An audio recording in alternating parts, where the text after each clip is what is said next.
back, friends. We are going to revisit the Etude by Fernando Sor, Opus 60, number 5. Before we explore that section, I'd like to just point out how scales and the circle of fifths work to teach you why we have key signatures in the first place. So when we start in the key of C, we will start with the definition of a C major scale as a tetrachord followed by another tetrachord. A tetrachord, it consists of 4 notes. In the key of C, that would be C, D, and E, moved by what we call a whole step, 2 frets. So C, D, E, and then the last one moved by a half step, just 1 fret. So if we did that scale moving up on 1 string, we'd have C, D, E, and F. Across the strings, we can move that same distance between D and E by just simply going 4 and 1, and that becomes C, D, E, F. Yeah? Okay, so far so good. Now the next step of the scale, of completing the scale, starts on the 5th note. Now I want you to kind of become aware that 5th note is very important, because all of Western harmony starting around 1600 becomes focused on what we call major minor keys. Now when we start in the key of C, we have a scale that has that pattern of, if you can see my fingering, you can see that I'm doing a fingering on the 5th position, and I'm doing 1, 3, 1, 2, 4, 1, 3, 4. The names of those notes are C, D, E, F, G, A, B, C. Okay, that's a C major scale.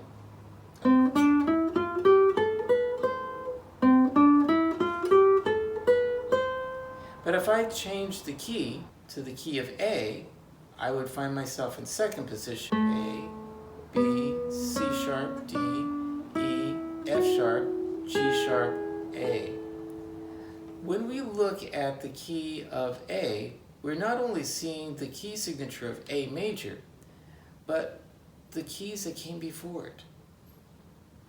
The keys that came before A would be D, G, and C. In a subtle way, they're present. When we're playing in the key of D, we also are close to the key of A. We only need to change 1 note. And we're very close to the key of G. We only have to remove 1 sharp. And so composers frequently in the Baroque period would use a key that would be in proximity of the key they were in. So for instance, if I was in the key of C, I might go to the key of G, because C and G are only separated by 1 sharp. So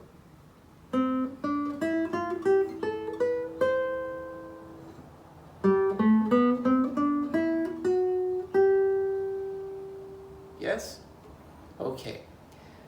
In this piece, the composer is doing something which is very characteristic of the Romantic period, and that is not using what we would call a closely related key, but a parallel key. They discovered this was very cool. They could be in the key of A minor, and if they used the same starting note and moved to the major key, they would still have the same leading tone, and much of the notes would sound very much the same as a melodic minor scale. I hope I'm not losing you. And we have a melodic minor. As you could hear, the last 3 notes, they were raised by a half step. So composers thought, well, if I could do that, I'd only have to change 1 note to be in A major.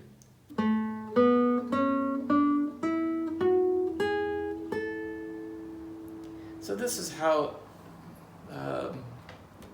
Western music evolved from a modal system to a harmonic system, key signatures like A major and D major.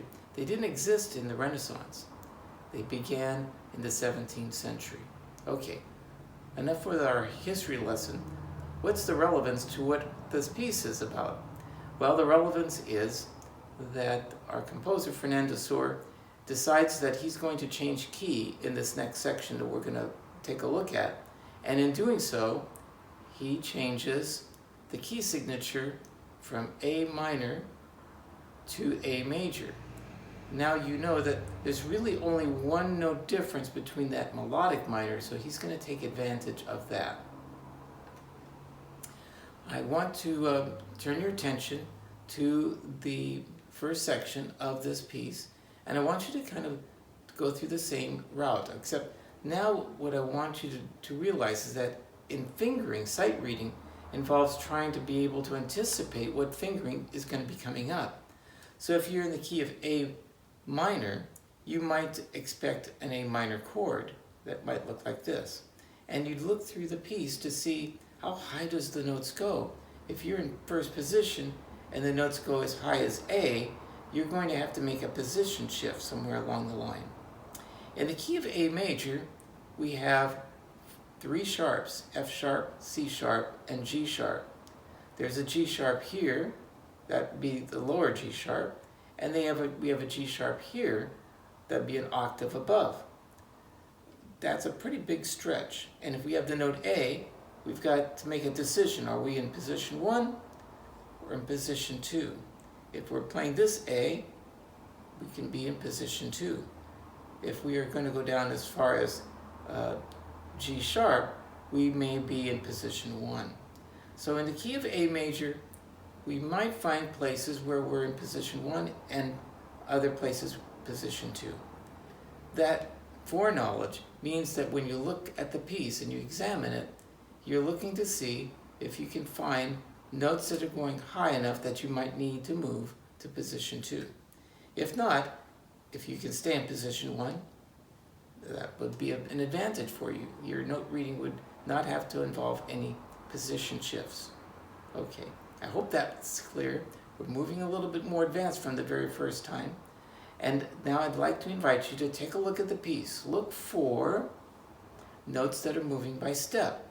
So notes that would be like in an A major scale. Or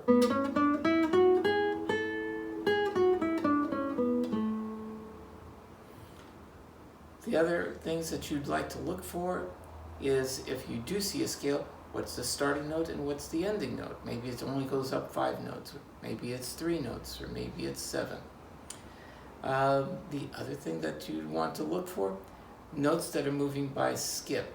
So notes that move from space to space or line to line. And if they move in succession, well, you've got a chord. So we're looking to see evidence of chords because sometimes melodies are built in thirds. Okay, enough for that. I'm going to give you a chance to look at the score and ask yourself a few questions. And if you've been with me since the first video lesson on sight reading, then you know what to kind of expect. And I think that you probably will also notice that you're getting better at this.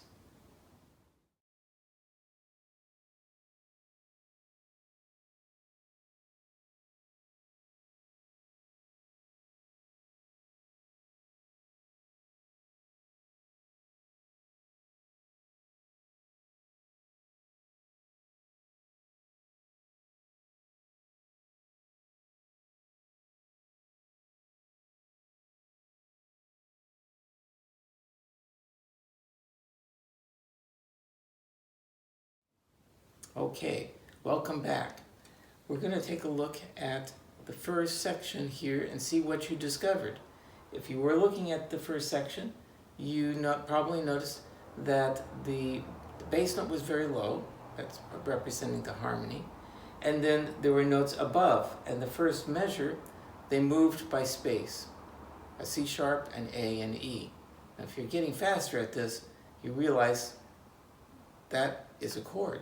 Now, the only question that you might have at this point, how do I finger that chord? How high do I go in that first line?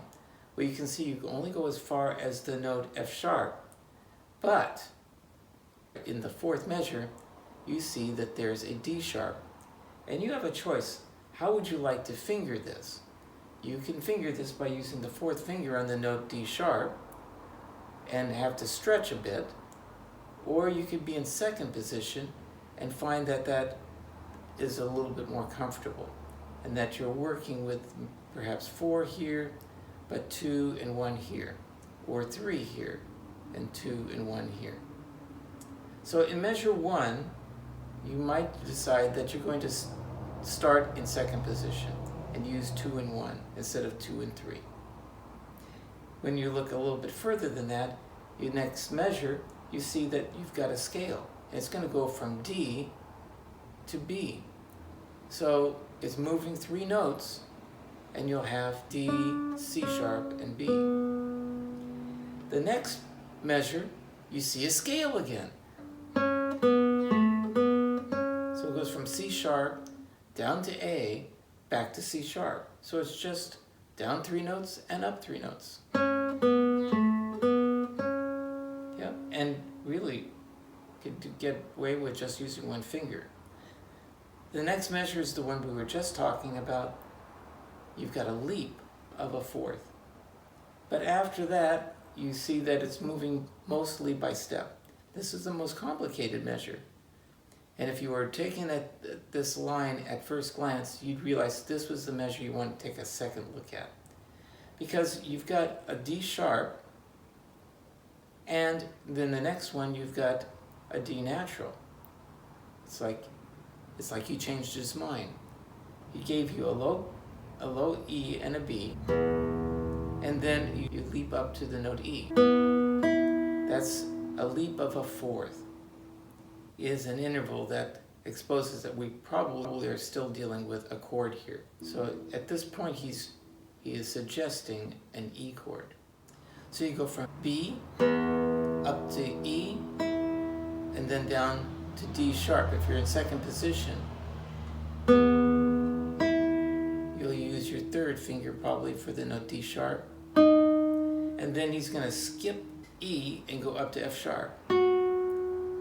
And then you'll go down by step to E, which is a slur, and then the note D natural. So altogether, this measure ends up sounding rather nice, yeah? So from the beginning, if I play through this, again, just in review, first measure was a chord, second measure was a scale, third measure was a scale, and last measure, well, there's the surprises. A leap of a fourth, retreating down by a half step from E to D sharp, and then up a third, and then down by step, but this time he's moving to a D natural. Okay, let's see what this all sounds like in context. You're welcome to join me. 1, 2, 3, 4, 5, 6.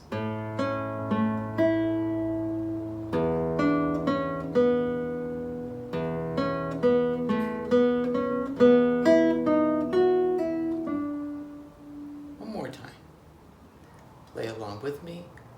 1, 2, 3, 4, 5, 6.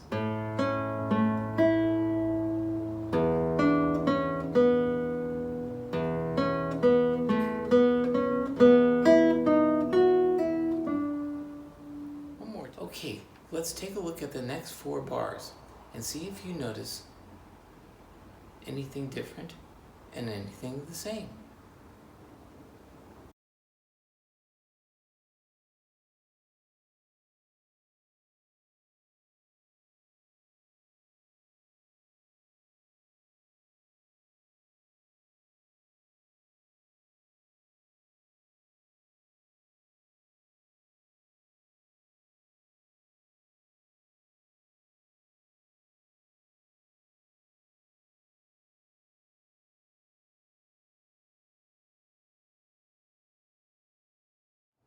Okay, welcome back.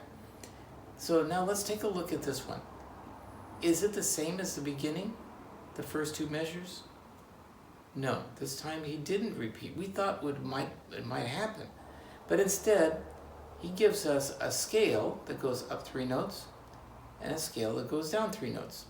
You may have noticed that. So you went up from C sharp to E, and then you went down from D to B. The bass notes also changed. The bass note in measure 5, the bass note in measure 5 was an A. The bass note in measure 6 was an E. A scale that goes up 3 notes is almost the same as having just simply a third, because that's the distance you're traveling. So if we add the bass note to the third that is above, let's say from C sharp to E, then we had an A, C sharp, E. That's an A chord. The next note had a bass note of an E, and this time he went from D, C sharp, B. Now this might not come up on your radar as much because D is 7 notes above the note E. B is 5 notes above. So what's missing is a G sharp. We would expect a G sharp at an E chord. This measure here is hinting more at an E 7th chord. So it's a little bit different. The other thing we look at here is we may be asking ourselves, we came from second position. We had to do that D sharp and the D natural. So what position should we be in on the next part? As you can tell over here, you could be in position 2 still, because you can play the C sharp, D, and E. And then the next measure, it's going to go straight back down, D, C sharp, and B. So really, no position change is necessary. Then that would be A, C sharp, D, E, E, D, C sharp, B. Now, I just want to pause here for a moment. Doesn't that sound as if you had 2 different thoughts? One, it could be this, and the other, it could be that.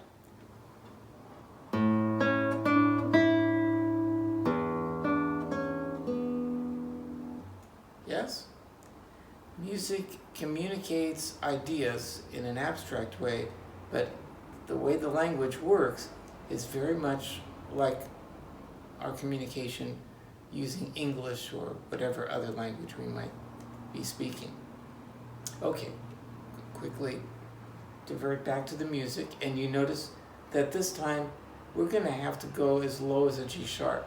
So in the first 4 bars, we notice at the end we had to make a position shift to position 2, and this time in the same place we can see we're going to need to be able to play this note G sharp. We would like to make it most comfortable, so on the open bass string you can move your hand back down to position 1. Then you'll be in position to play the C sharp and E. Okay, now before we jump to that, measure 3, hit a third, and then it's followed by thirds that are moving from line to line. Again, that's telling you you've got a chord here. In fact, in this measure here, you've got 2 chords that are suggested. The first chord is with an E, C sharp, and E. And we can't really be exactly sure because we don't have the third note, but it's very likely he's inferring an A major chord. I won't go into details why, but he has that. And then he goes with the same bass note to an E 7th chord, and you've got D, skip, C sharp, B, skip, A, G sharp. And there's our leading tone. So at this spot here, what's the key difference? Yes, in the 7th bar, you had to make a position shift because you had this G sharp down below. So, would you have noticed that? I think in the future you will. You'll be looking for that. What's that range? So because we had to go up to a D sharp, we moved to 2nd position here. But in the next system, next 4 bars, we found ourselves in a position where we could perhaps be in first position, and that was in measure 7, when you had to go to the note G sharp. So it had, and then we have an A chord again. Okay. In fact, the fact that we knew it was coming means we were prepared mentally and maybe even physically for this. Okay. So the beginning, starting in measure 21. Yeah. Here we go. 4, 5, 6. 1, 2, 3, 4, 5, 6. 6th string. Down. Now position 1.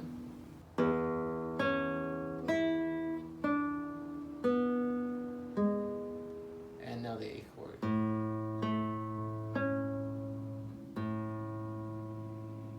Okay, I gave a little bit of pauses in there. I'm going to do that one more time. I want you to notice that maybe you were a little surprised at measure 7 when you heard this low 6th string. He was actually hinting at a chord. We call it a cadential 6/4 chord. And so that measure actually has 2 harmonies that are happening. It's hinting at an A chord, going to an E chord, to an A chord. Just letting you know.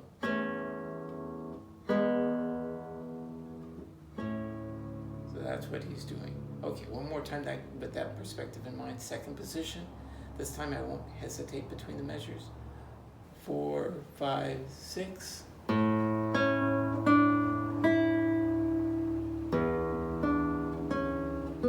Position 1, low 6th string.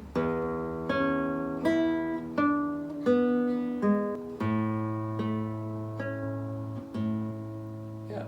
Now, the music didn't tell me that I could put both fingers down, but because I knew the last measure was an A chord, you may have noticed I just put these 2 fingers down. Again, these are the kinds of things that you'd like to practice. So as you're sight reading, you're noticing things, and then when you play through it the second time, you're working to see if you can prepare. The more you are able to do that quickly in process, the faster and smoother your sight reading will be. You ready? From the very beginning. 1, 2, 3, 4, 5, 6.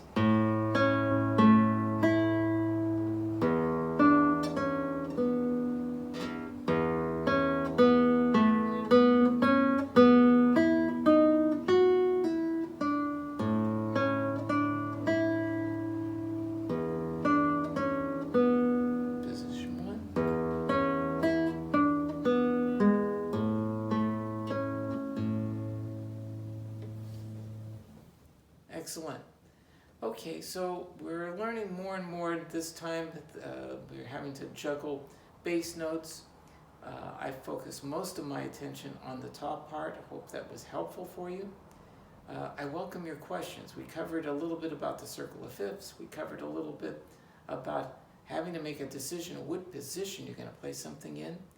And I talked about keys and key signatures and things that were related to the range of the melody itself. So if you have questions, write them in, or you can email me at my website. Thank you very much. Have a great week of practice. Don't forget, scales, pieces, and sight reading.